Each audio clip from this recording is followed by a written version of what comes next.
Faculty, family, and friends, and the class of 2020. Please keep your videos on so we can see you during the ceremony, and please enjoy the brief slideshow of the class prior to the program.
Call that? And my phone.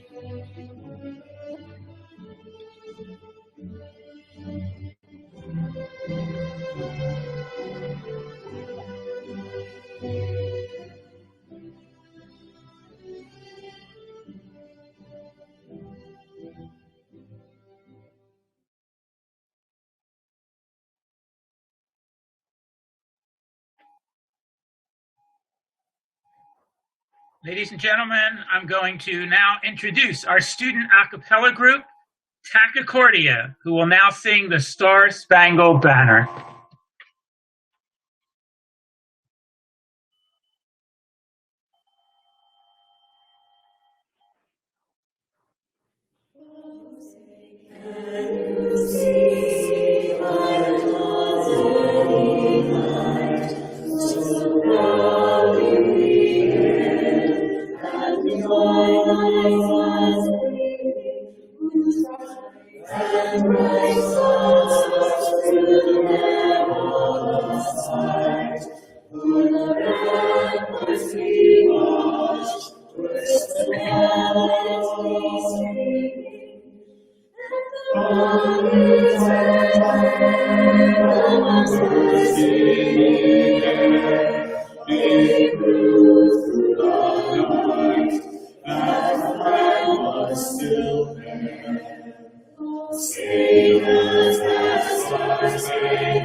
Please join me in congratulating the Lewis Katz School of Medicine's graduating class of 2020.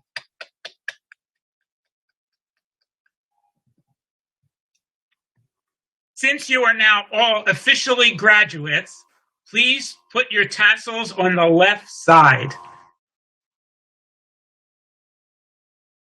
Class of 2020, family and friends. I'm Gerald Sterling, the Senior Associate Dean for Education at the Lewis Katz School of Medicine at Temple University. On behalf of the deans, faculty, administration, and staff of the school, congratulations to all of you as we celebrate the 118th graduating class of the School of Medicine at Temple University. Certainly a unique celebration we will always remember. As we begin this program, let us pause for a few moments to reflect upon the multiple journeys taken by the members of the class of 2020 to arrive at this day. Journeys not always predictable and perhaps even unexpected. Journeys requiring intellect, dedication, perseverance, and commitment to others as well as to themselves. This class, chosen from over 10,000 applicants, came to Temple from 106 different undergraduate colleges and universities. Some entered with advanced degrees in a variety of science and social science fields. Graduates were born and raised in 25 different states in the District of Columbia and from 20 different countries outside of the United States. Their journeys included many interesting positions, including bartenders, lifeguards, waiters, research associates, teachers, EMTs, medical scribes, a violinist, and a sailing instructor. And they worked on service projects throughout the world, including teaching English and science and working at hospitals and isolated clinics in underserved areas. Their journeys intersected with family, friends, teachers, mentors, and many role models, all leading to this celebration as we recognize their accomplishments and academic degrees, which they have now earned. Class of 2020, let me be the first to say, we are very proud of all your accomplishments and for the truly caring and compassionate people that you've become. We know that you will make Temple proud. And now, on with today's celebration. I am privileged to introduce our first speaker, Dr. John M. Daly, Interim Dean of our medical school and Dean Emeritus as well, having served as Dean from 2002 to 2011. An internationally known surgical oncologist, researcher, and medical educator, Dean Daly holds honorary fellowships in the Royal Colleges of Surgeons of Glasgow and Ireland, and is a member of the American College of Surgeons' inaugural group of master surgeon educators from all over the world. He has held leadership positions at the University of Texas, Weill Cornell Medical College, and other institutions, has been president of the Society of Surgical Oncology and other organizations, is an NIH-funded researcher and an author with hundreds of publication credits. But most of all, he is a proud alumnus of our medical school, the class of 1973. Dean Daly. Thank you, Dr. Sterling. Good afternoon, and a warm welcome to all of you, faculty, students, and families on this very special occasion. You know, I know this feels very odd, having graduation in this fashion and this celebration. We certainly wish it was otherwise. But our feelings of celebration and congratulations are the same as if we were all together in person. It's been my good fortune to preside over 10 graduations at our medical school before this one. But yours, the class of 2020, will be unforgettable for many reasons. Number one, you're the first class to graduate during my second time as dean here at Temple.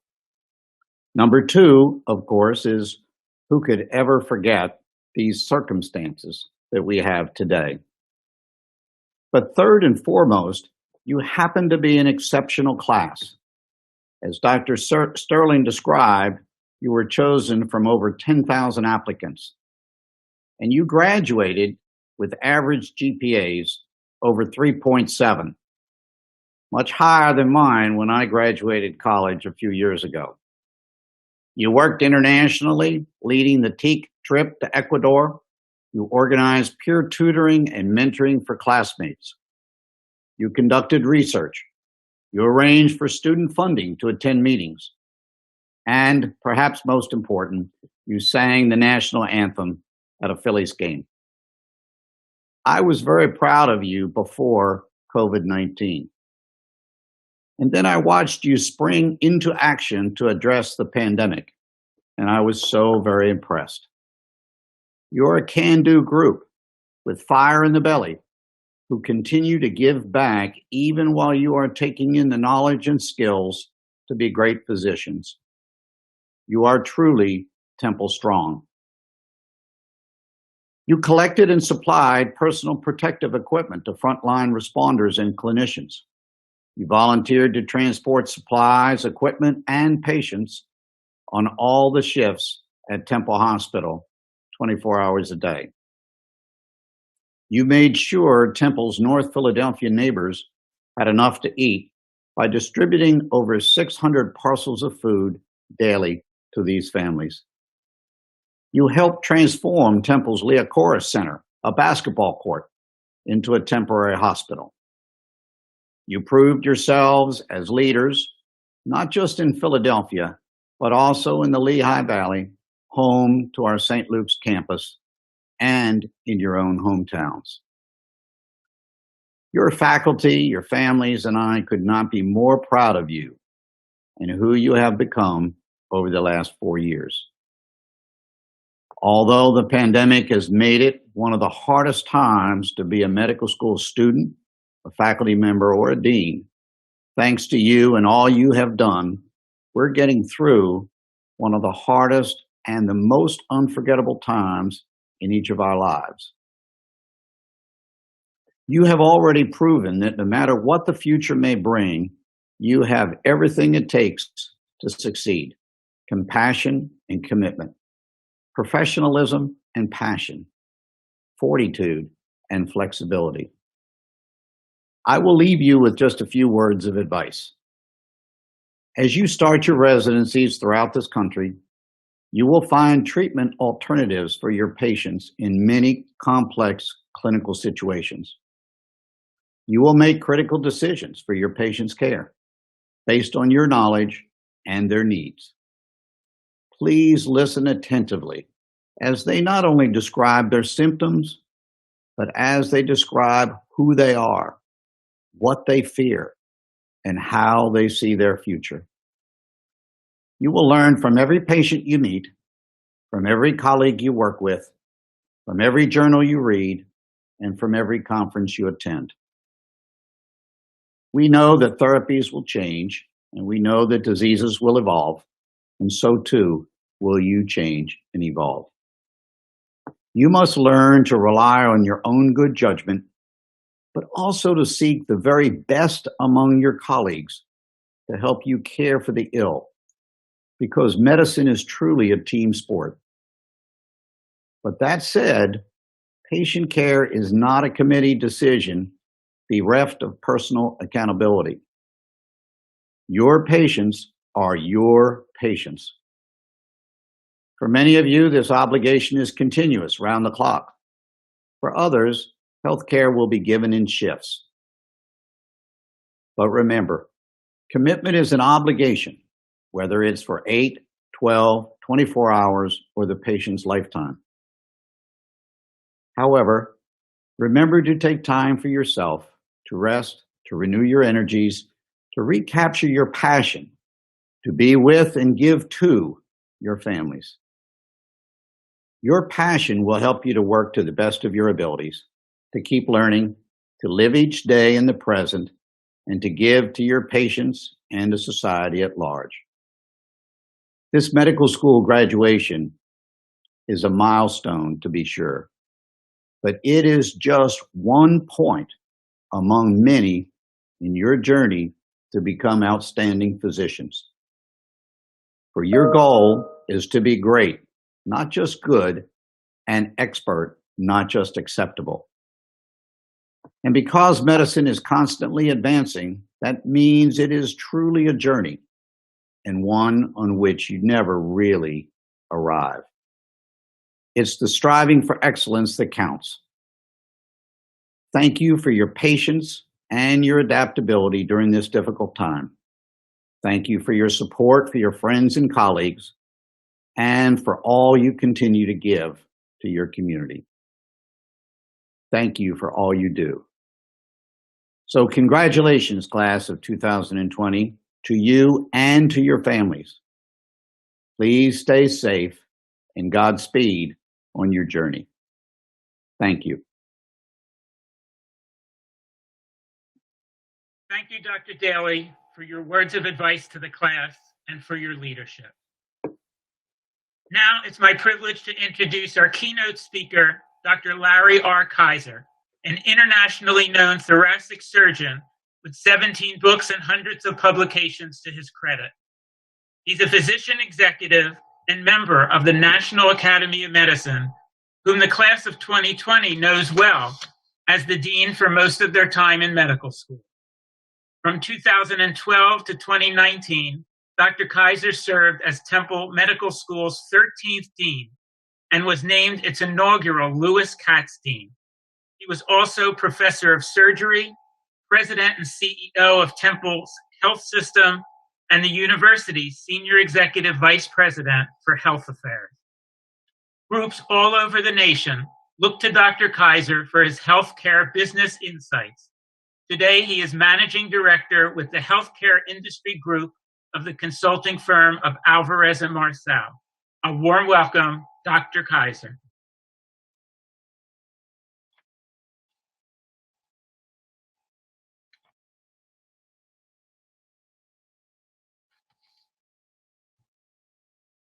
You are on mute.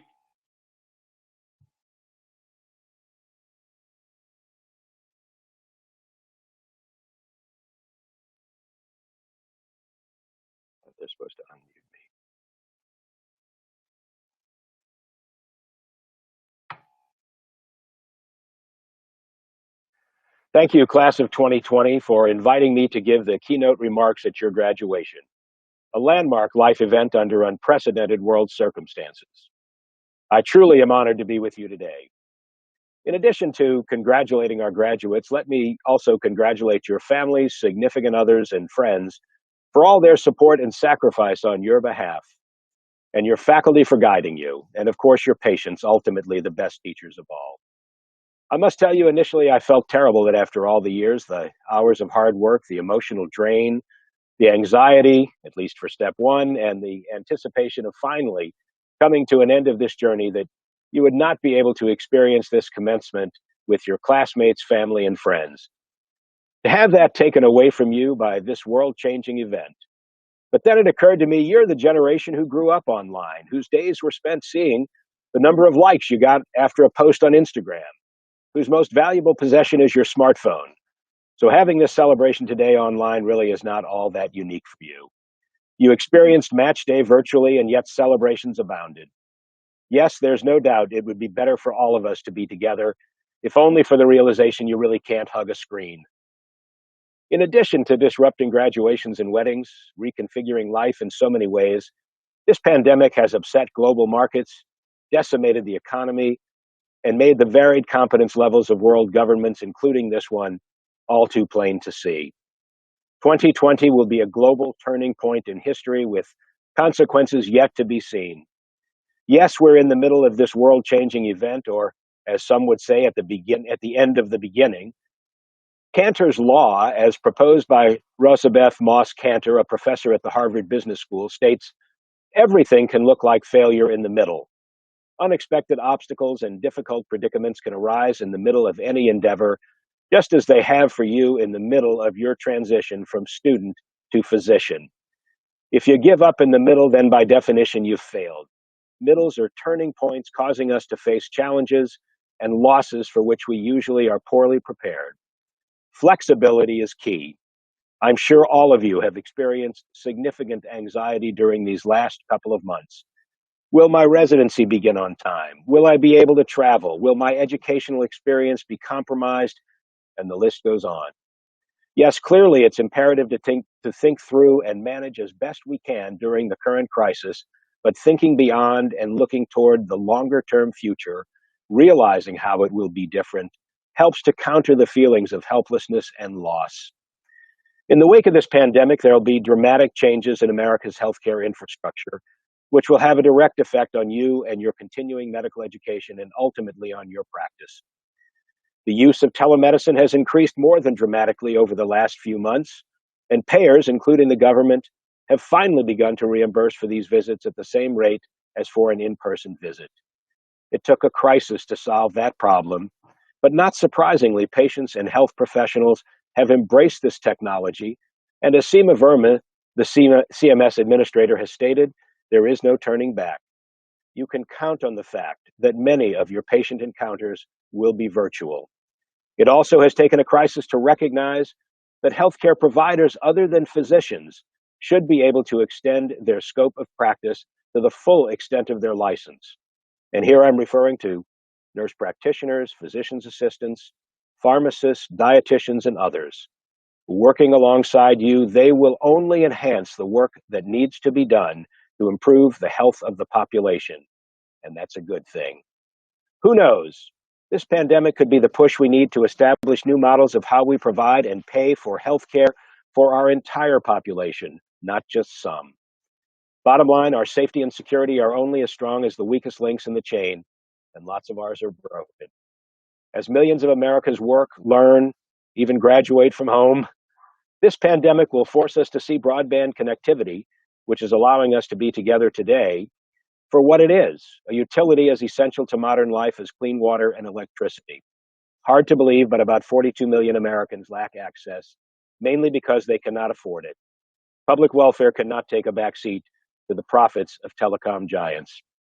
If nothing else, what we currently are experiencing is proof of our interconnectedness, a wake-up call that everyone's fates are linked. As stated in a recent piece in the New England Journal of Medicine, we must realize that in our crowded world of 7.8 billion people, a combination of altered human behaviors, environmental changes, and inadequate global public health mechanisms now easily turn obscure animal viruses into existential human threats. Everyone wants to know where we're going in the aftermath of this deadly pandemic. Of course, no one knows exactly. Only this much is certain. As I said earlier, we're in the middle and are already on our way there. The ambiguity is unsettling, but remember, instability creates opportunity, a chance to rethink, remake, redo. And from a healthcare perspective, you and your colleagues will be key figures. It's daunting, yes, but I'm not worried because I know we're in good hands. The hands of those from the class of 2020 from the Lewis Katz School of Medicine. Thank you and congratulations to all of you.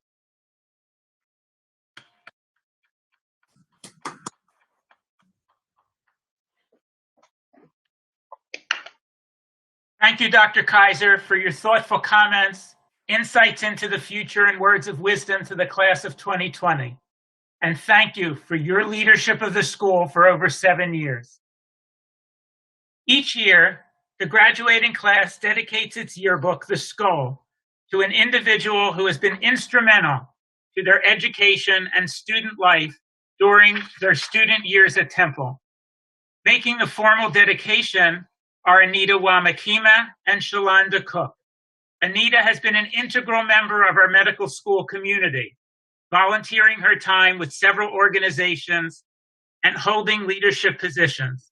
She was elected webmaster of our Student Government Association, secretary of our local chapter of SNMA in her second year, and also served as a representative to the AAMC's Organization of Student Reps and as co-editor of the yearbook. She's been involved in several community service activities at Temple, including HERO, providing after-school activities to children in the North Philadelphia community. Shalonda has been a leader in our academic community while being committed to serving the local Philadelphia community.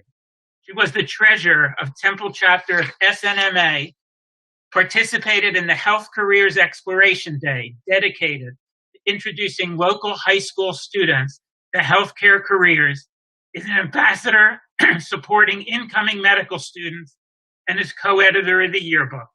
It is my pleasure to introduce Doctors Anita Wamakima and Shalonda Cook.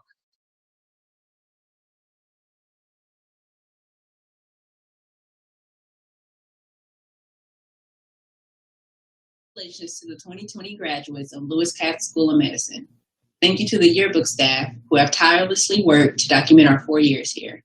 Thank you, Andy, Heidi, Ariana, Shalini, Vishal, Nav, Lisa, Rachel, Brian, and our faculty advisor, Jerome Wright.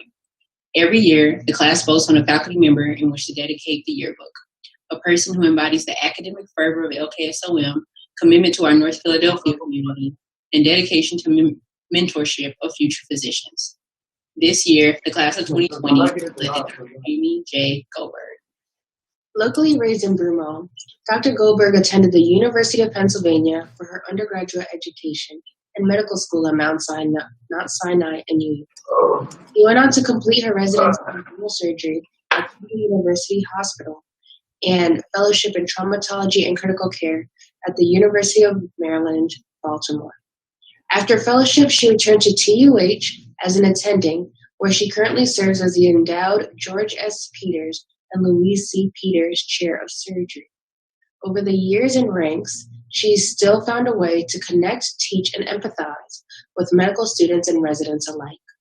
Dr. Goldberg has been awarded the Golden Apple Award in recognition of outstanding dedication, ability, and zeal in furthering the education of medical students. She's also the recipient of the Lindback Award for Outstanding Teaching and the university's Great Teacher Award, the highest recognition of excellence in teaching. These awards are a small token of her dedication and display her genuine nature. We are fortunate to have Dr. Goldberg as an educator, and with no further delay, we would like to introduce our 2020 dedicatee, Dr. Amy J. Goldberg. Thank you, Anita and Shalonda, for your kind and gracious introduction. Dean Daly, Dr. Kaiser, Lewis Katz School of Medicine faculty, class of 2020, families, friends, and guests. I am incredibly honored to stand before you today on this most important occasion of your graduation from the Lewis Katz School of Medicine at Temple University. I am humbled beyond words, which is pretty hard to do, on my selection this year as the Skull Yearbook Dedicatee. When invited speakers begin a lecture or talk, they are asked to declare their disclosures, those relationships that might bias their presentation. I have 4. Number 1, like you are now today, I am Temple made. I matched into the Temple University Hospital General Surgery Residency Program and arrived at Temple over 30 years ago after my medical school graduation. As some of you may know, I understood the significance my matching at Temple would have on my life that I saved my envelope. Number 2, I love sports. In fact, I'm still waiting for my call from ESPN to move to Bristol, Connecticut. They must need a trauma surgeon who knows her sports. Number 3, as each year passes and each night of call finishes, I become more and more God-believing, God-fearing. How could I not be after 30 years on the front lines of gun violence? Number 4, I was a psychology major in college. When I was young, my parents always told me, Amy, things happen for reasons. I didn't always believe them, particularly in the midst of the happenings when I was struggling. It was hard for me to see that silver lining, the cup being half full. But now, all these years later, the words teamwork, optimism, professionalism, quality adorn the wall in my office. As I began my surgical residency, I heard a lot of that which does not kill you makes you stronger. Was this just cognitive dissonance? One of my favorite psychology theories, holding two views that in some way contradict each other. What we have experienced and what we are experiencing during the coronavirus pandemic these past 8 weeks will make us stronger if that is the path we choose to take. Why is this so very important as you stand at the commencement of your medical journey? We may not see another pandemic quite like COVID-19, but I assure you in your lives, as I have had in mine, there will be moments, days, weeks, months that test you, that force you to use all of your being to continue on your path. But you have been prepared for this because I know of no one more resilient than the Temple medical student. You are not only resilient, having the ability to recover quickly from difficult times, you are the proverbial Temple tough. You are scrappy. You are not afraid to put yourselves out there, even if that leads to not succeeding the first or second time. One of my father's favorite sayings to me was, if your reach does not exceed your grasp, then what's a heaven for? You have big hearts, not your usual cardiomegaly that would warrant a cardiology appointment and an echocardiogram, but big hearts, understanding that caring and believing and willing it can influence how our patients recover and heal. Your patients will need you to advocate every day for them as if they are your own family members. They will count on that strong mind to help them through their symptoms, to diagnose their diseases, to attempt to cure them with medications, surgery, chemotherapy, or radiation. They will insist that you do this while holding their hand, looking into their eyes with care and concern, and you showing the patients your own heart. After all, why should it be that only the patient reveals themselves to their doctors? I remember times early in my residency when I felt like I could not place a central line, like a baseball player in a hitting slump. I knew I had to go back to the meticulous details of each step, and as importantly, I needed to believe I could place it and visualize, see myself placing the central line correctly. These weeks have made all of us be Temple tough and Temple strong, not just for our patients and our families, but for ourselves. The skill of mental toughness and strength will be invaluable throughout your careers. I knew I would come out of my central line slump. I just didn't know when, but had to continue the belief in myself and my training. We have had to choose who we will be in these times of crisis. We've had to rely on our strength of character. The late Supreme Court Justice Antonin Scalia spoke so beautifully at a commencement address he gave over 2 decades ago. He said, and I quote, "Bear in mind that brains and learning, like muscle and physical skill, are articles of commerce. They are bought and sold. You can hire them by the year or by the hour. The only thing in the world not for sale is character. And if that does not govern and direct your brain and learning, they will do you and the world more harm than good. We must remain idealistic, believing we can make a difference, that we can change a system and make it better, that we can help a patient and make them better. Each day we come to work, we must give it our best for our patients, for the medical students, for the residents. Similarly to Joe DiMaggio and Michael Jordan, when the reporters once asked them, "Why do you play so hard every day?" And they both answered that someone will be watching them play for the very first time. When the new medical school was built back in 2009, I made a donation to support a room in the library. Inside that room hangs a quote from Rabbi Kraskoff, which I believe expresses this sentiment perfectly. He who does not voluntarily do more than he is obliged to do will in time do less than he ought. And in the end, he will find himself unable to do what he must. Congratulations on this incredible accomplishment. You have been Temple tough and Temple strong. And now you are officially Temple made, and we are Temple proud. Congratulations, class of 2020.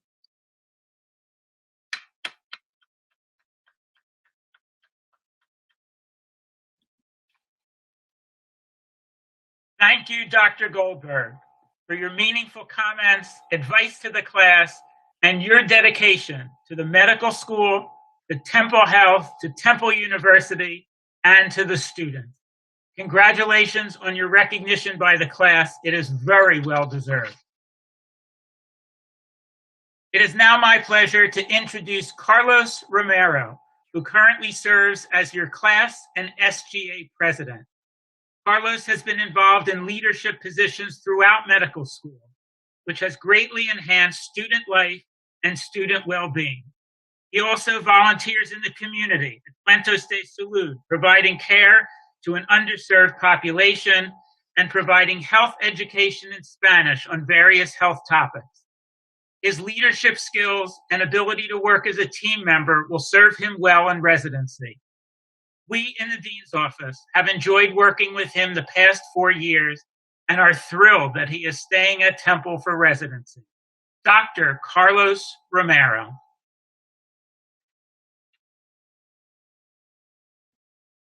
Dean Daly, LKSOM faculty, staff, relatives, friends, and class of 2020. Congratulations to us. As we're minutes away from becoming doctors, I'd like to ask 2 questions, but these questions require some context. Along this journey, I've often felt that I'm spending my golden years becoming a doctor and have asked myself if it's worth it. Now, I've no doubt that this thought has crossed all of our minds at some point or another. But it was one thing to be told about this by mentors we encountered, and another thing to experience the weight of time slipping away. Ever since we conceived of the idea of becoming doctors, we've had this idealized vision of what that would be like. So I ask, has it been worth it? And have we reached that ideal we envisioned? The more I thought about this, the more I was drawn to the concept of the alchemist. Similar to many of us on our journey to becoming doctors, alchemists believed that if they perfected the human body and soul, they could conjure elixirs of immortality and remedies to cure all. Chief among these was the Philosopher's Stone, a substance capable of transmutating base metals to gold. Alchemists were the scientists and philosopher of their time. Today, I'd like to claim that doctors aren't just like alchemists, but are, in fact, the modern-day alchemist. You see, to become an alchemist, you first had to be accepted to apprentice to one.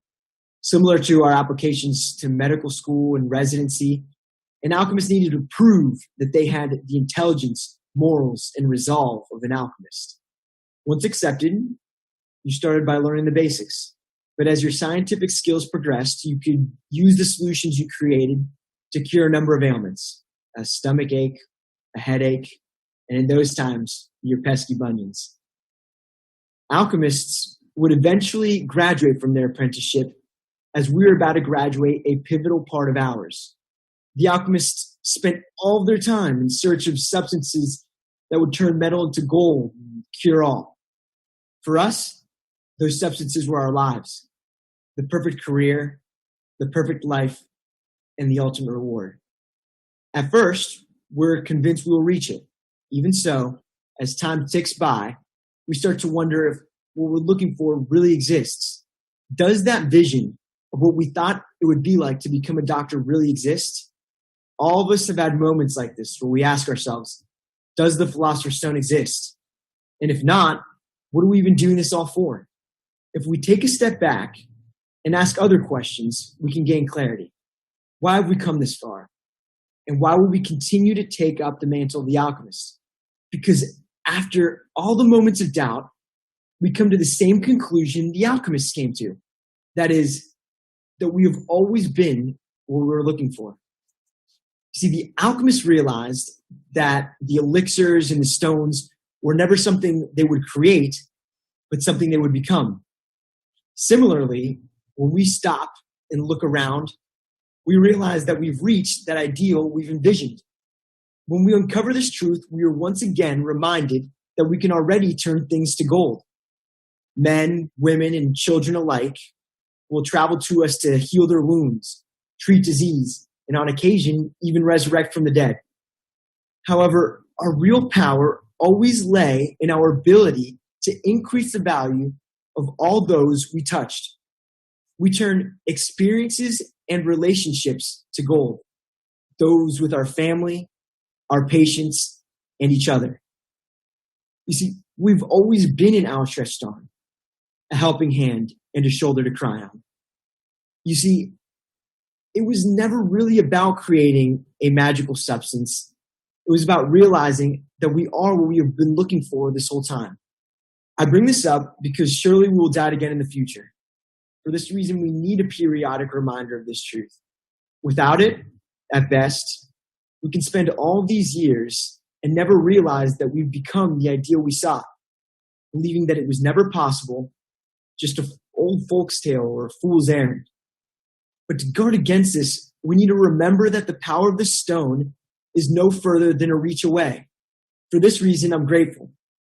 I'm grateful for our family and our friends, grateful for the teachings of the alchemists who have come before us, and the example of the soon-to-be alchemists who have traveled this journey with us. We will all fall back into doubt from time to time. All along the way, these people have been and will continue to be that reminder for us that the stone has always been within our grasp. So, yes, we've spent our golden years becoming doctors. We will never get those years back because not even an alchemist can turn time into gold. We have learned to spend our time enriching the lives of all those we encounter. And that is not only as valuable as gold, but is the very gold we were looking for. Thank you.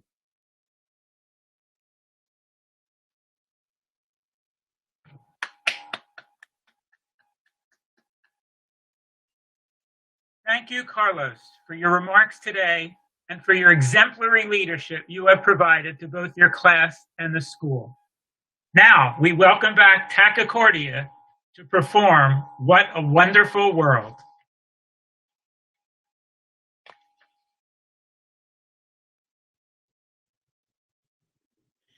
I see trees of green, red roses too. I see them bloom for me and you, and I think to myself, what a wonderful world.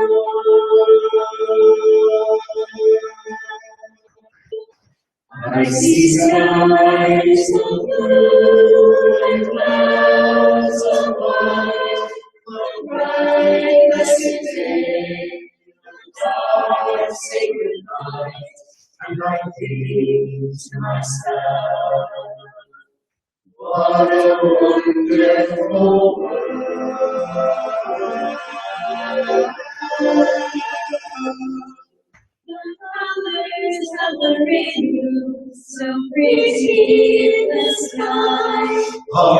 also on the faces of people going by. I see friends shaking hands, saying, how do you do? They're really saying, I love you. Your babies cry, wash them down. You're much more than I ever knew. And I think to myself, what a wonderful world. Yes, I think to myself, what a wonderful world.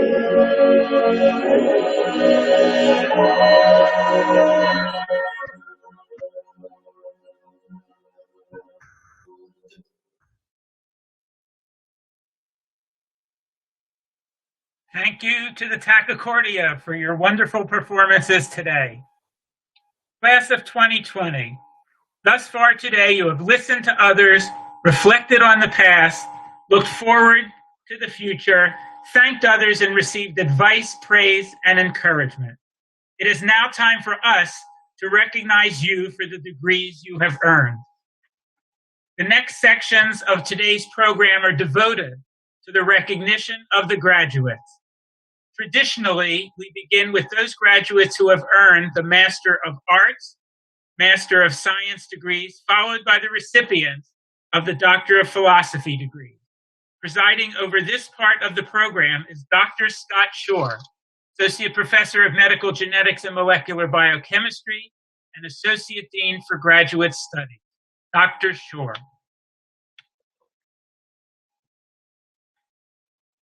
Welcome, LKSOM! Congratulations to everybody on this big day. So glad that you could join us on the information superhighway where we can acknowledge the degrees that you have completed. Wait a minute. So glad that you finished? That's fantastic. Congrats. Where we can acknowledge. So our graduate students who have finished their degree will be undertaking challenging humanitarian and biomedical problems facing society.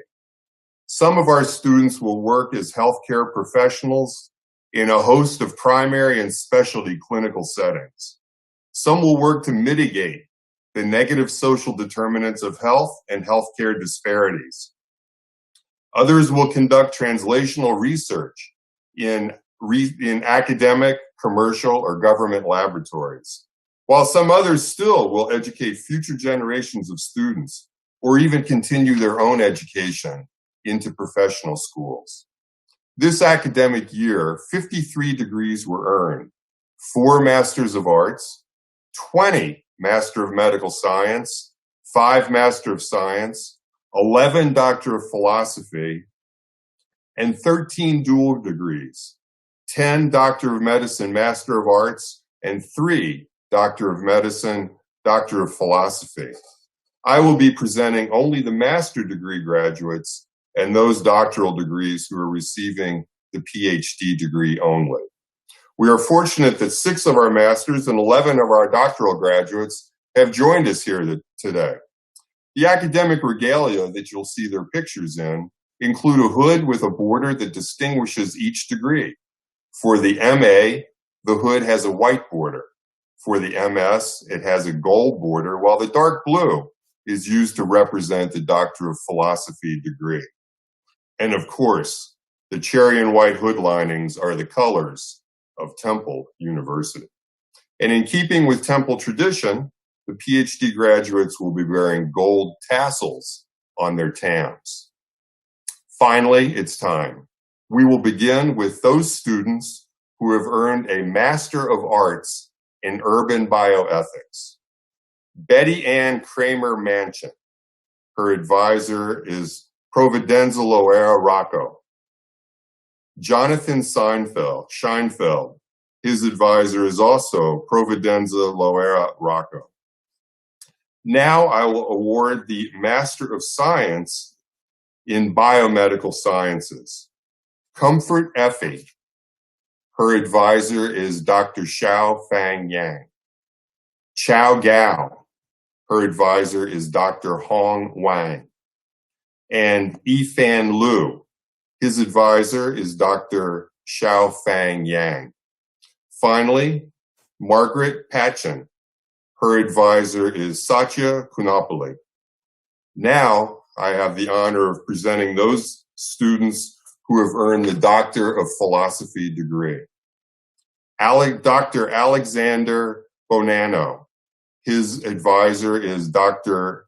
Parkson Lee Gao Chong. Dr. Krista Lynn Conley. Her advisor is Dr. Ellen Underwald. Dr. Sandra Deliard. Her advisor is Dr. Jean-Pierre Issa. Dr. Paulina Gross. Her advisor is Dr. Stephen R. Hauser. Dr. Michael Halsey. His advisor is Dr. Italo Tempera. Dr. Candace Johnson. Her advisor is Dr. Xiaofang Yang. Dr. Rabia Koaja. Her advisor is Dr. Shin Kang. Dr. Ryan Lakana. His advisor is Dr. Yin Tian. Dr. Jonathan Lambert. His advisor is Dr. John Elrod. Dr. Maria Shubina. Her advisors are Dr. Siddharth Balachandra and Dr. Mark Menestier. Dr. Ziran Zhao. Her advisor is Dr. Xavier Grana. Congratulations to each recipient of the MA, MS, and PhD degree. Congratulations. Dr. Sterling? The ceremony will continue with the recognition of our physician graduates. Let me first recognize those members of the Dean's staff who would have been instrumental in the diploma awarding ceremony, and more importantly, have been essential in your education and mentoring throughout your time at Temple. They are Dr. Stephanie Barbetta, Associate Dean for Student Affairs, Dr. Kathleen Reeves, Senior Associate Dean for Health Equity, Diversity, and Inclusion, Dr. Douglas Reifler, Associate Dean for Student Affairs and Medical Humanities, and Dr. Diane Soprano, Associate Dean for Graduate Studies. Thank you all for all that you do.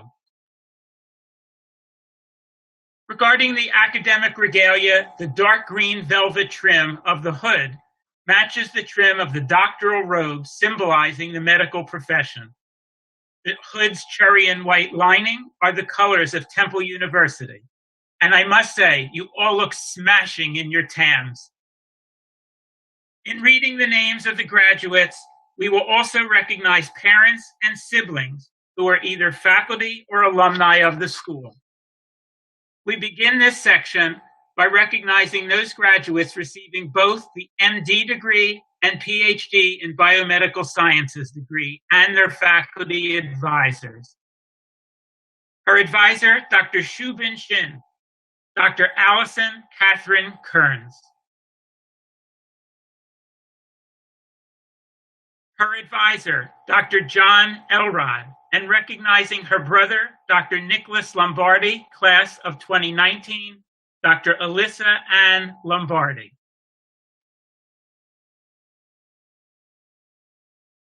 And her advisor, Dr. Nora Engel, Dr. Rachel Werner. Congratulations. We will continue by recognizing those graduates who have earned both the MD and MA in urban bioethics degrees. The program trains students in the ethics and values of health, healthcare delivery, and health law and policy underlying the urban context of diversity and health disparities.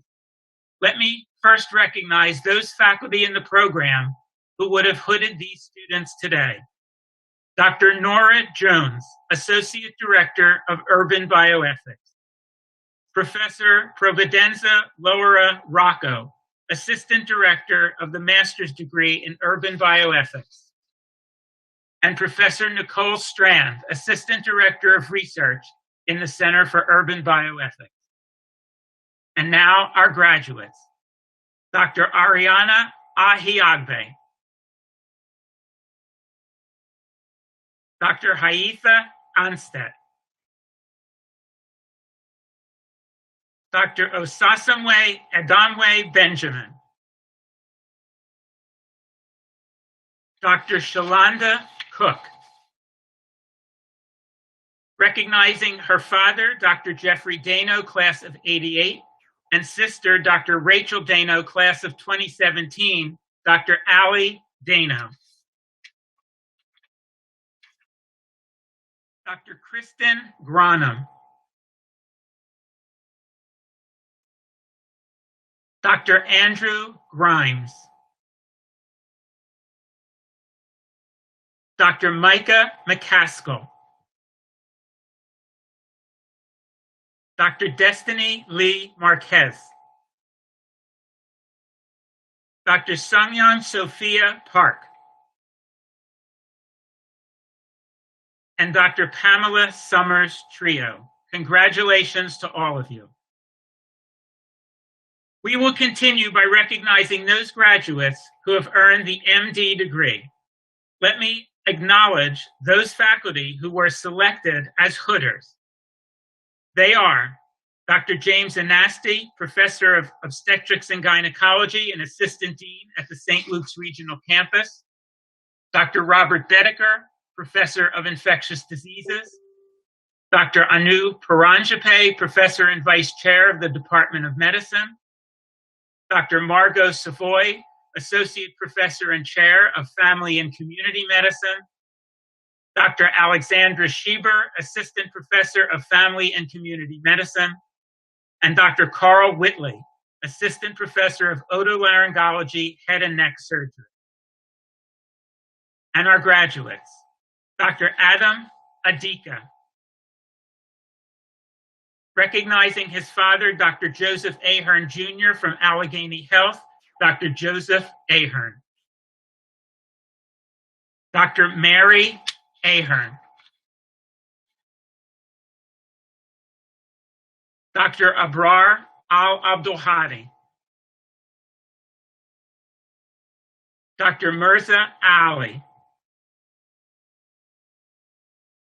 Dr. Matthew Almonte. Dr. Kwan Ket Ang. Dr. Gregory Angelidis. Dr. Rohan Balani. Dr. Andrew Beckman. Having also received her MBA at Temple, Dr. Jehan Balange. Dr. Juliana Berardi. Having received his MBA at Temple, Dr. Mahesh Bodaju. Dr. Jonathan Boyce. Dr. Zachary Boynton. Dr. Brittany Bunkus. Dr. Mark Perry. Dr. Sabrina Harrow. Dr. Madeline Harrell.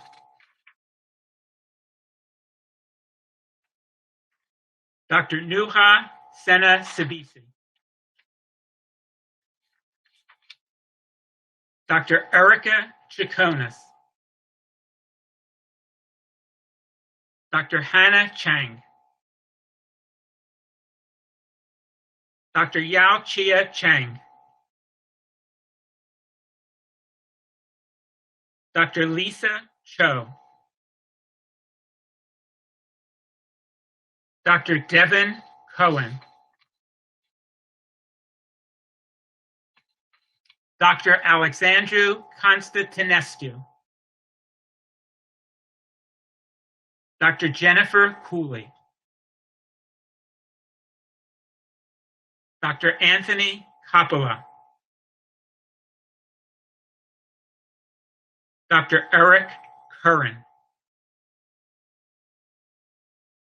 Dr. Zachary Darby. Recognizing his brother, Dr. Dennis Delaney, class of 2014, and sister-in-law, Dr. Rachel Delaney, class of 2014, Dr. Sean Delaney. Dr. Venkata Lavana Divakaruni. Recognizing his father, Dr. Raymond Durkin, from St. Luke's Health Network, Dr. Matthew Durkin. Dr. Peter Eisenhower.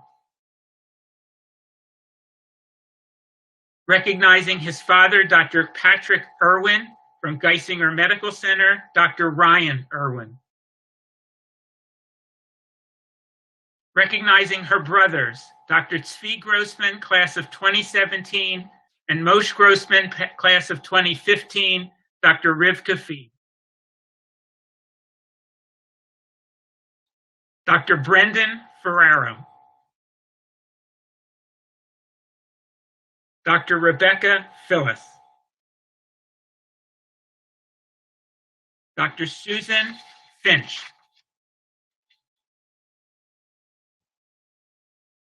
Dr. Carrie Ann Finnegan. Dr. Vishal Gandhi. Dr. Shelby Garcia. Dr. Danushka Gellin. Dr. Shalini Shiva Ginjapali.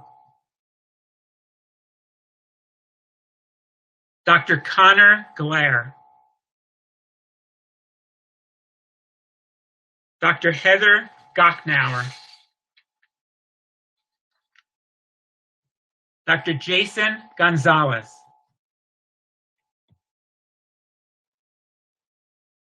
Dr. Navneet Garaya.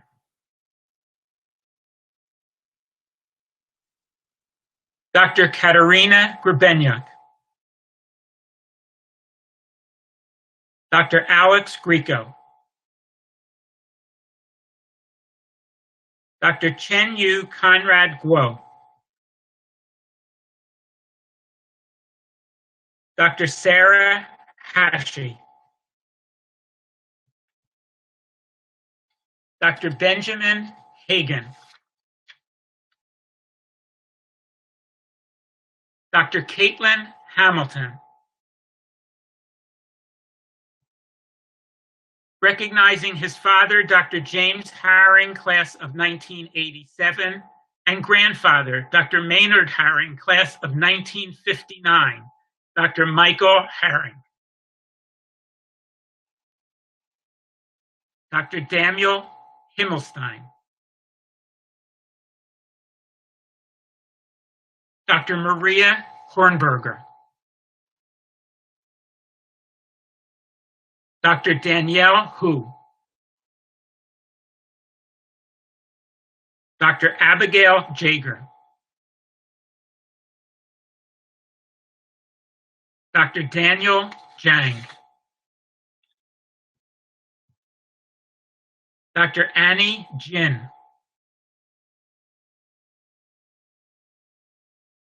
Dr. Catherine Jones.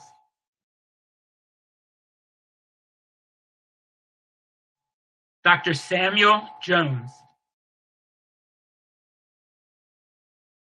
Dr. Unishel Ju.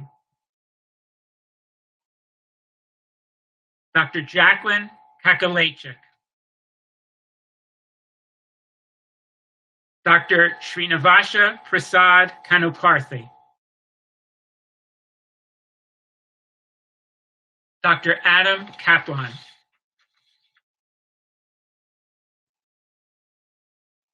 Dr. Molly Kastner. Dr. Brandon Katz. Dr. Jared Katz.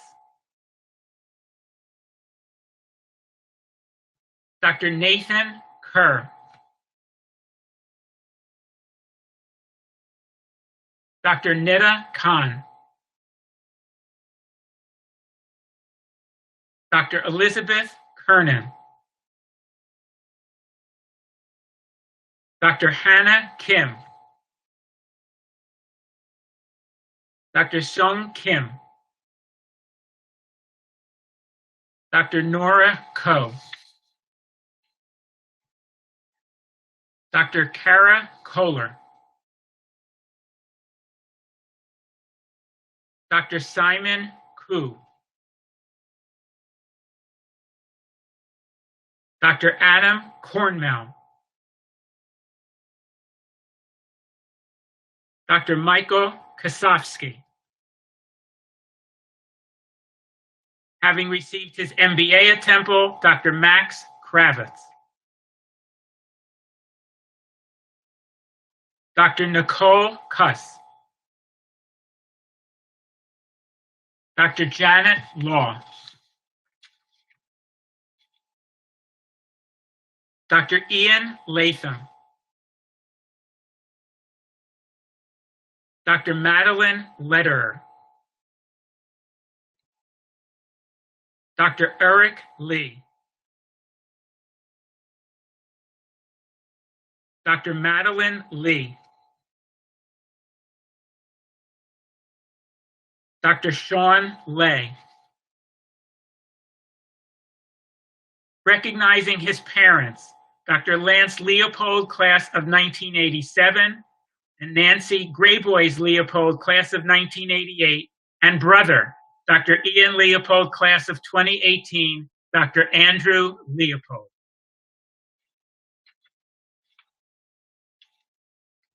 Dr. Adam Lepkowski.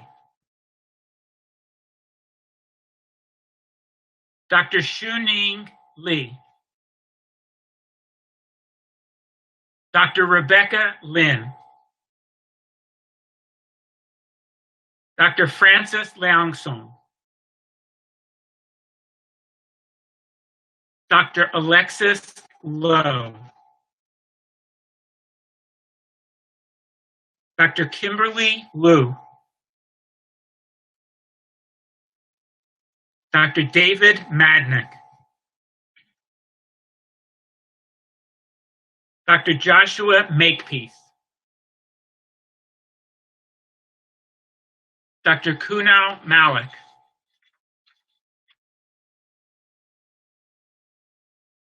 Dr. Ann Mao. Dr. Glenn Martin. Dr. Audrey McCandless. Dr. Megan McDonald. Recognizing his parents, Dr. Joseph McGraw, class of 1991, and Michelle Kowalski McGraw, class of 1991, Dr. Daniel McGraw. Dr. Robert McHugh. Dr. Marley Milkus. Dr. Hannah Milthorpe.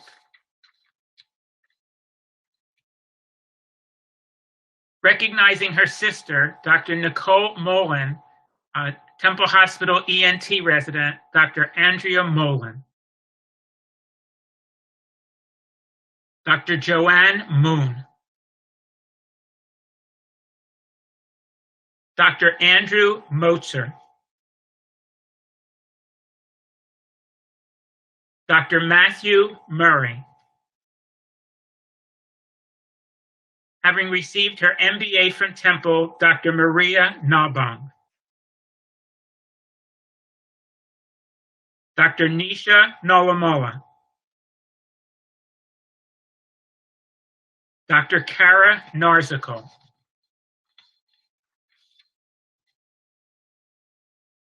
Dr. James Nolan. Dr. Tan Nguyen, Dr. William Noel, Dr. Kelly O'Brien,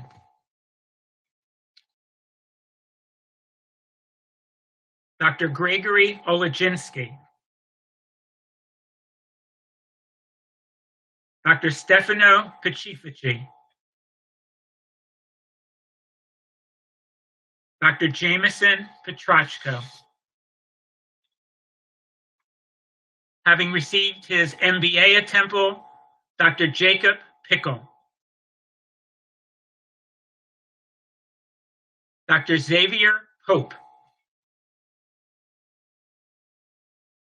Dr. Babak Pusti, Dr. Julia Perchla.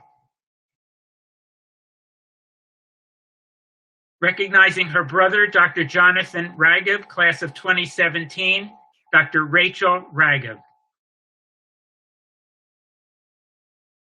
Dr. Dominic Recco. Dr. Angela Rafferty.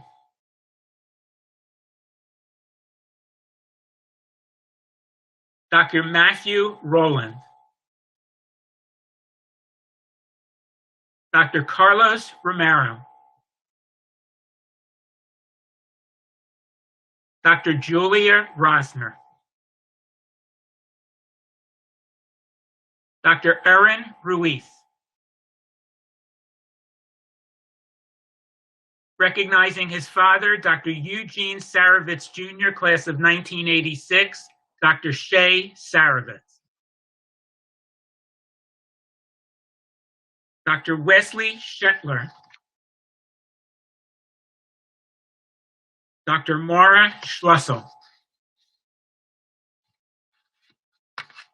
Dr. Sarah Schulte.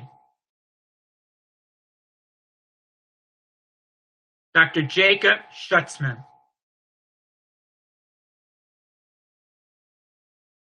Dr. Shannon Schwenke. Dr. Akash Sheff. Dr. Matthew Silverman. Dr. Jasmine Singh. Dr. Lindsay Sklover.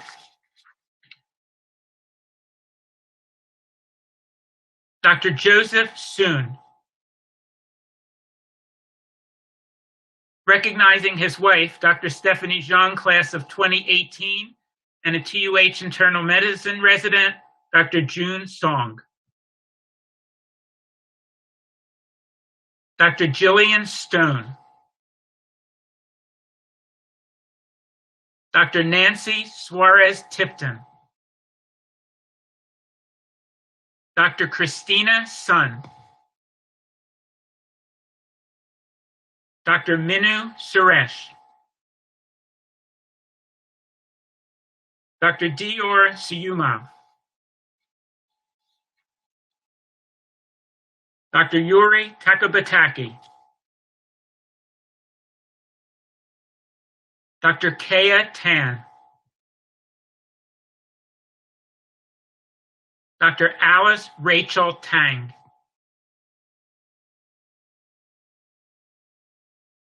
Dr. Eric Tang. Recognizing his wife, Dr. Lauren Sybeck, class of 2019, Dr. Samuel Tanner. Dr. Kelsey Temple. Dr. Tyler Thrasher.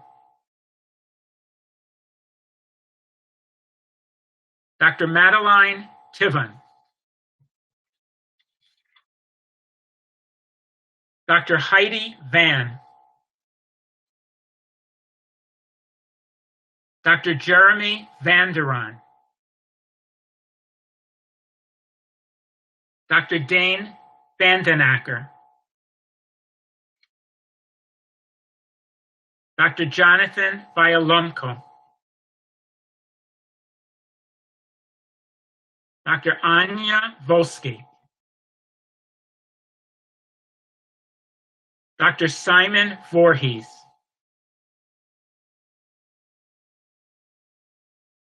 Dr. Anita Wamakima. Dr. Brian Way. Dr. Charles White.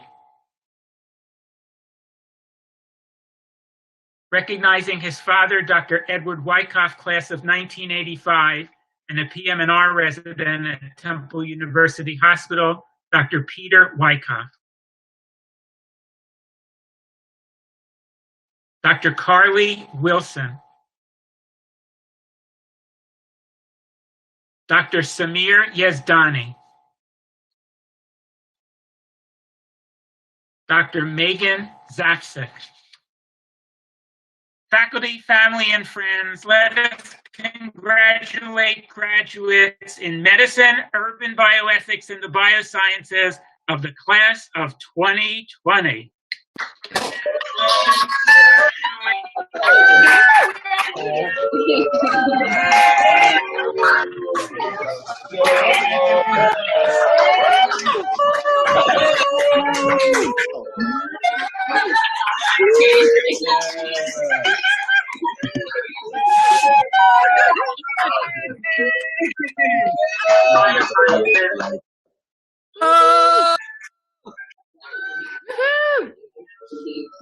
And now I take introduce Dr. Douglas Reifler. Oh, wait a minute. No,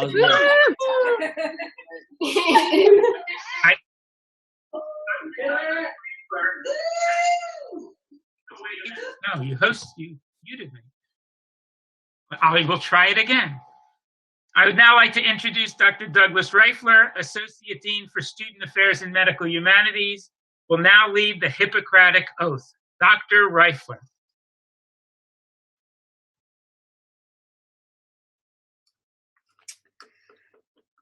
Thank you, Dr. Sterling. And we'll give you a chance to unmute yourselves again in a moment to read this oath with us. Medical oaths are solemn promises that define the covenant established between physicians and those with whom they deal professionally. There are many oaths transcending both centuries and civilizations. Through the years, their original language was modified to respond to the apparent needs of the time. The exact oath or language chosen, however, is far less important than the principle of one's public renewal of dedication to the medical profession. As beginning first-year students, the members of the class of 2020 were administered an oath based on the Declaration of Geneva, written in 1948. They took the oath again upon entering clerkships midway through medical school. Now the Student Government Association Secretary, Dr. Sarah Schulte, and I will lead them in a contemporary version of the oath of Hippocrates, which is, in its original form, dates from about 450 BC. I invite Dr. Sarah Schulte to join me.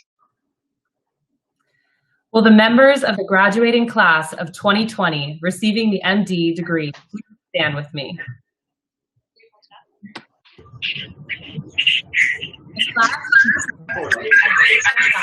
2020 version of the which is about 450 BC.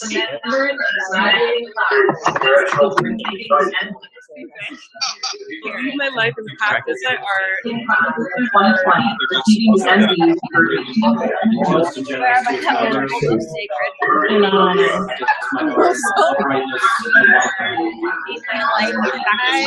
This word that by which I hold most sacred.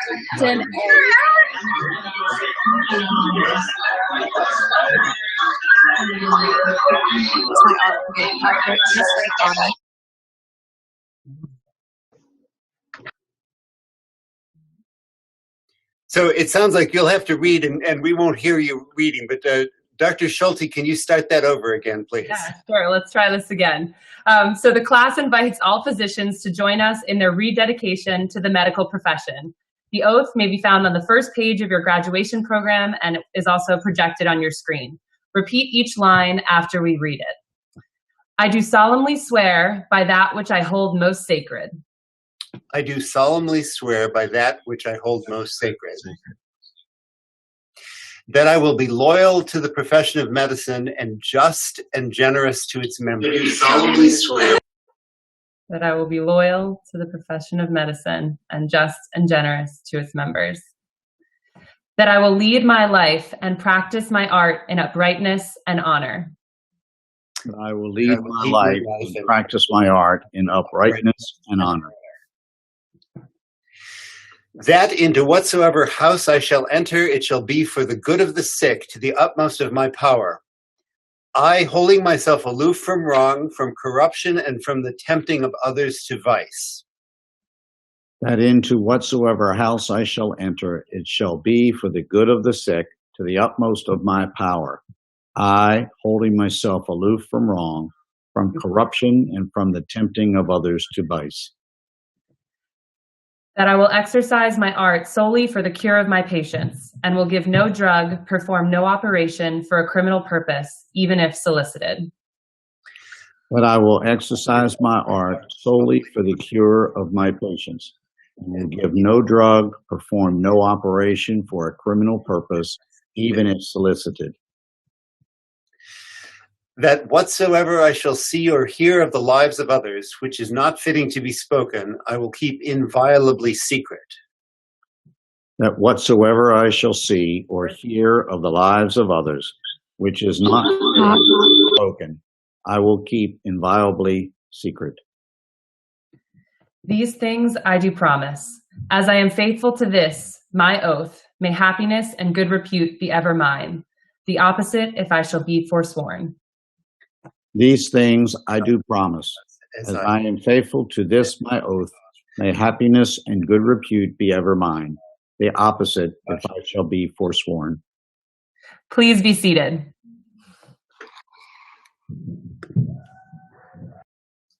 Now, I would like to introduce Dr. Fred Squires, President of the Lewis Katz School of Medicine Alumni Association, for a message of congratulations.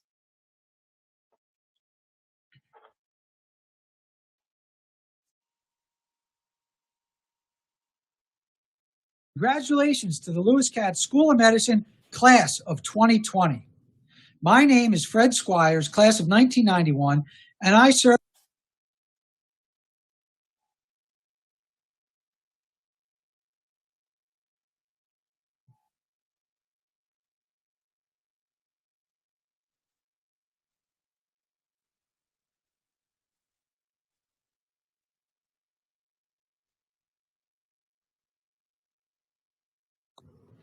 Congratulations to the Lewis Katz School of Medicine class of 2020. My name is Fred Squires, class of 1991, and I serve as president of the Medical Alumni Association Board. As you graduate today, I would like to welcome you as our newest members of the Alumni Association. You will be joining a group of colleagues, peers, and friends who share in your Temple pride. I encourage you to keep in touch and stay connected with your Temple roots. We look forward to sharing in your successes and accomplishments as you embark on this new phase of your medical career. Congratulations.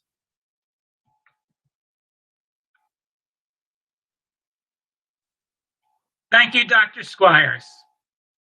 Before closing, let us acknowledge several people who have helped make today's celebration a success. The TAC accordion. And from the Dean's Office, Tracy Burton, Diane Butera, Melanie Cosby, Lisa Duncan, Andrea Giacchino, Marianne LaRussa, Mickey Miller Marcassani, Shari Reese Banks, Jerome Wright, and who made this production possible, Bruce Johnson and Peter Tram. Please leave your cameras on gallery view so that you can be spotlighted when we conclude. This concludes this afternoon's ceremony. Oh, sorry. I wanted to also thank Ruth Wright and Giselle Zayon. And before we conclude, speaking on behalf of the faculty as a whole, please know how much we enjoy working with our students, reflected in our graduates today, who more than they may realize, serve to stimulate and encourage us to do our best, as we hope we have stimulated and encouraged them. This concludes this afternoon's celebration. Thank you all for joining us. Congratulations, class of 2020. Have a wonderful day. Woohoo! Oh, well, geez, you didn't let us give a second to be seen. Congratulations. I know, right? Thank you, my dear. Finally. That's pretty Pretty congratulated us too. Congratulated Tiffany.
Oh, look, a bunch of the group students are together.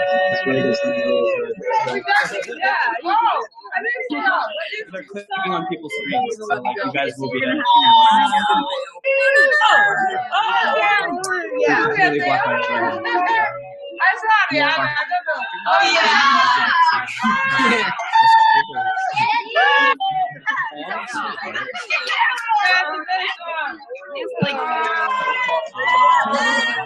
Really block my camera.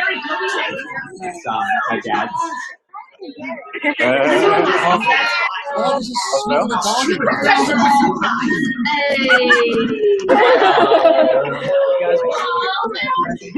You guys come with me. In there. It would be our house, so that's Becca's parents. Oh, Dad.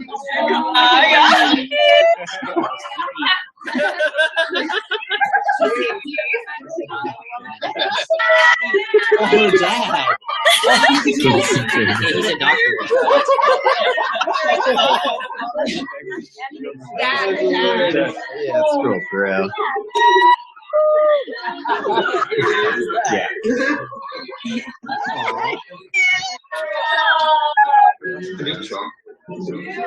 Yeah. You guys would all be meeting in person this month if,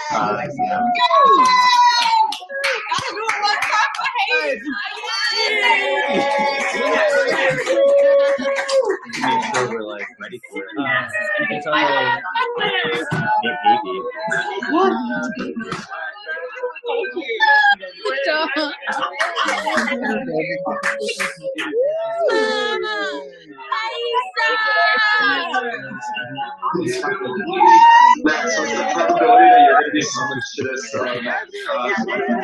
Oh no. I'm wondering. You gotta be ready, man. You gotta be ready.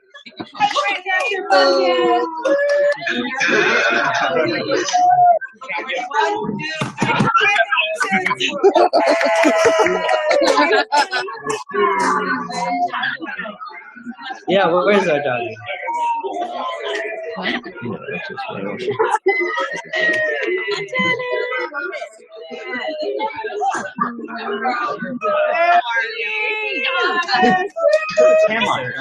Cheers, guys.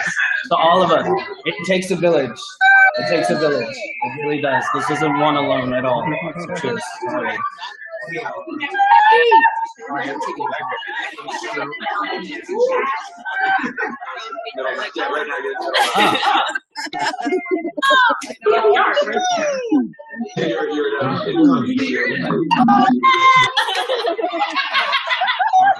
Stand up.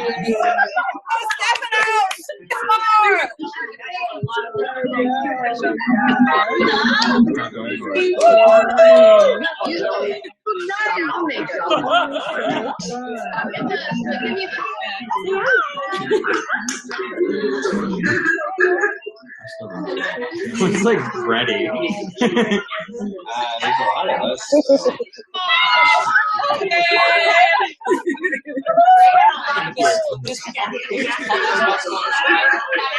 Polly, come on. Come on. That's a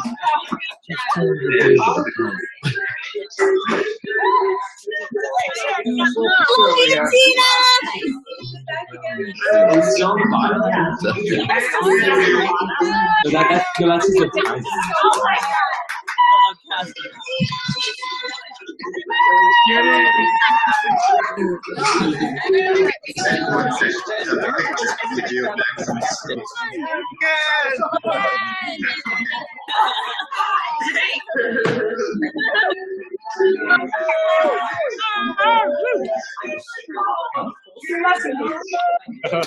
Yeah. Tak dało się.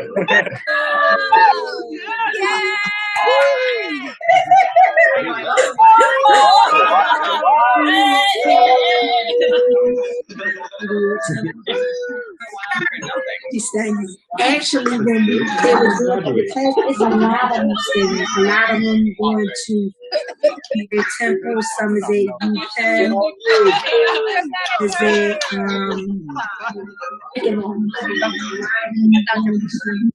Yes, oh my God. Oh, It's definitely recursive.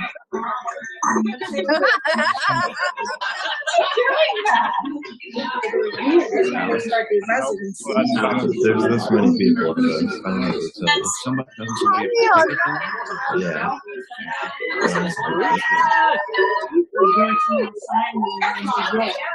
Or this hospital said.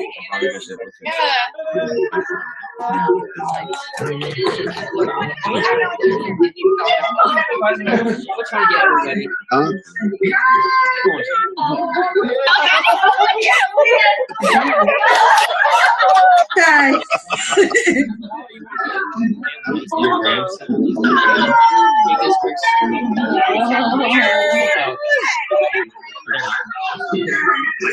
Your grandson.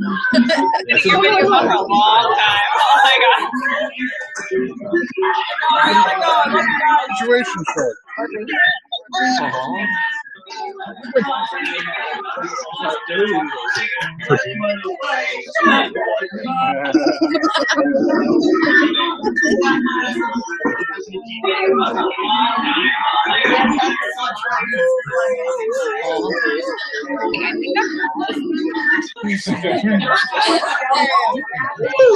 Yo, Simon! He's just I know Jews. He's going to check who's going to do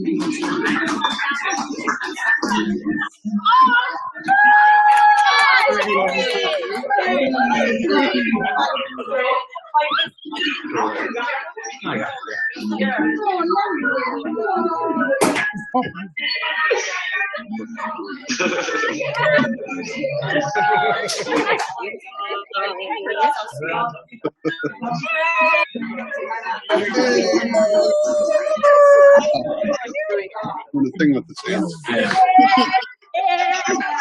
You gotta come over here.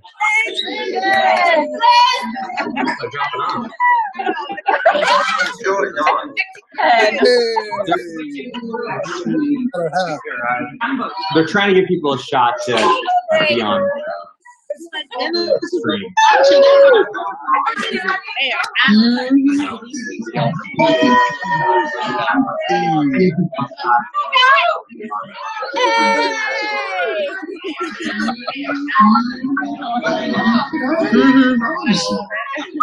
These med students like late 20s, early late 20s, depending on if they start med school right after college.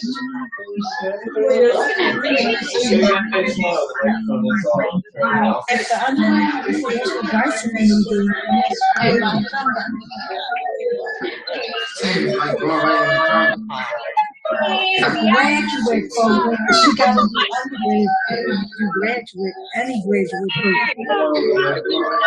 You can't just go to law school. You got to do undergrad.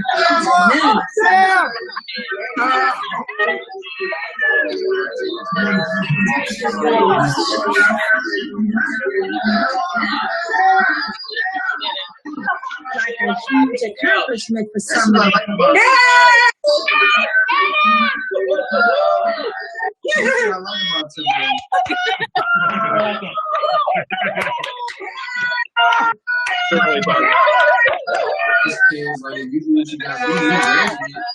That's why The people love you.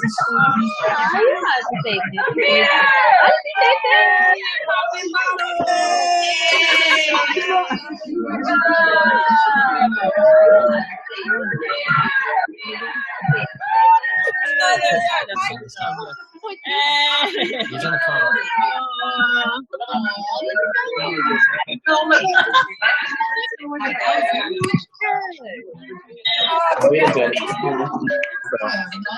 Go back here. Loud fire.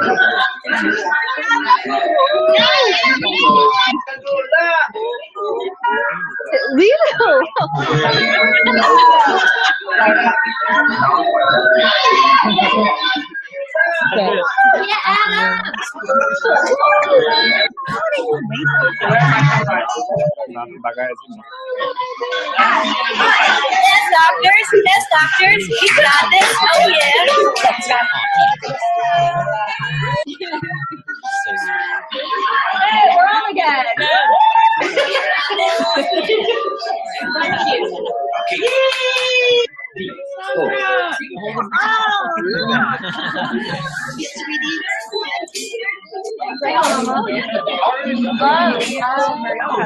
I think I'm gonna sign out.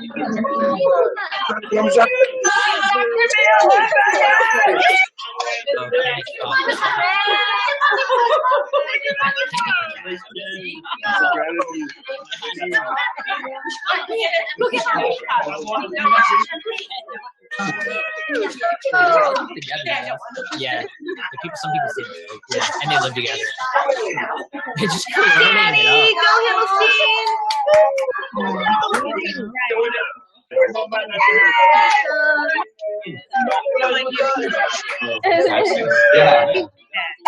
Congratulations, everyone! Nice work! Bravo! Bravo! Yes. You're explaining it.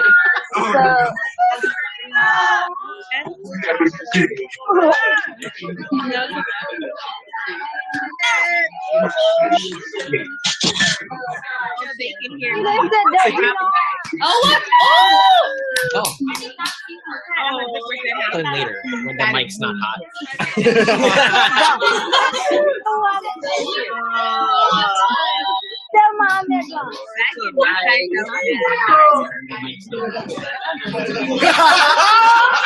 We just straight up have the mics here right now.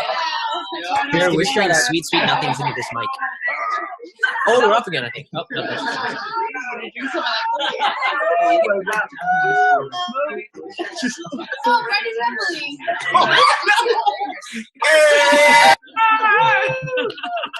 What was that? That was so quick. Yeah, I know.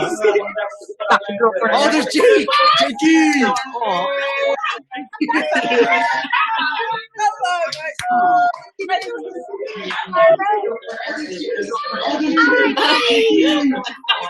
It's gonna be later. We're gonna say yay, Jake. Aww.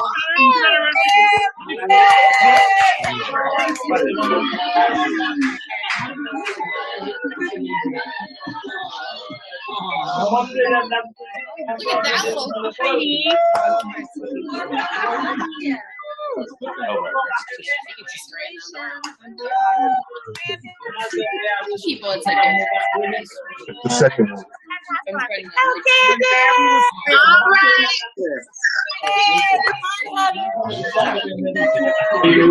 Put some more money in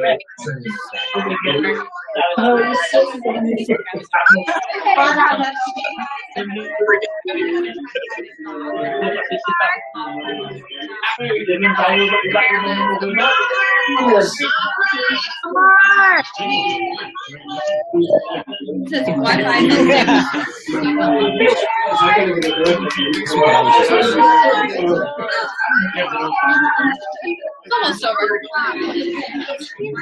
Emily, say hi, buddy.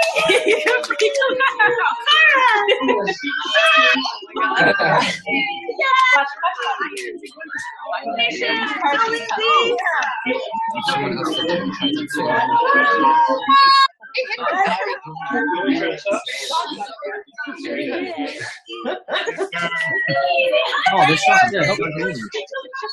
Oh, are they gonna end it? Dogs are on top. Hey, there you are! Oh, I look so bad. No, I mean they said 2 hours. Yeah. Oh God! Congratulations! What was it?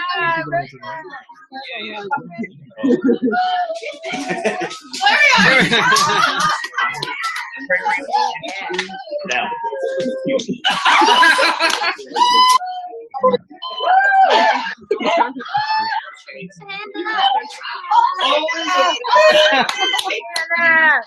We'll do 1 minute. Time for 1 minute.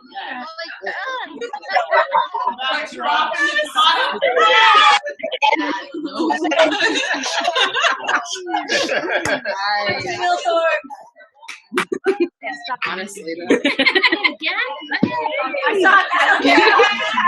People are lucky that they don't play it at all. John, hello! Get it!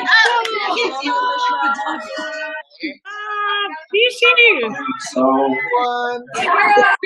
Brian.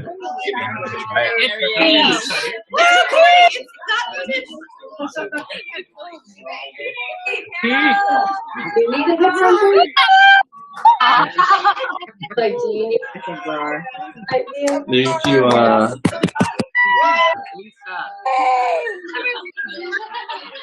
Oh, Sean wants to say hello.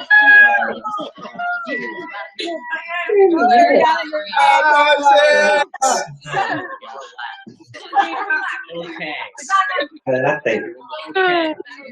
I don't read Spanish. On my computer, when I get this to the box, it says.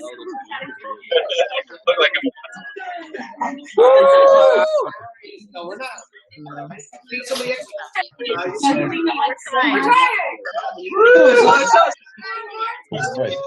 Graduating one, right? What's today? Oh, Clearly are not pressing it to get on. I heard you. Congratulations, Mia! Your name is in the background. There we are.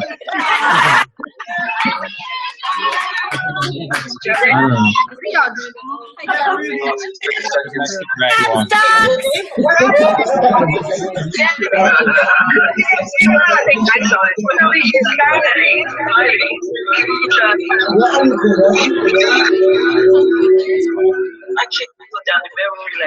Oh, I gotta.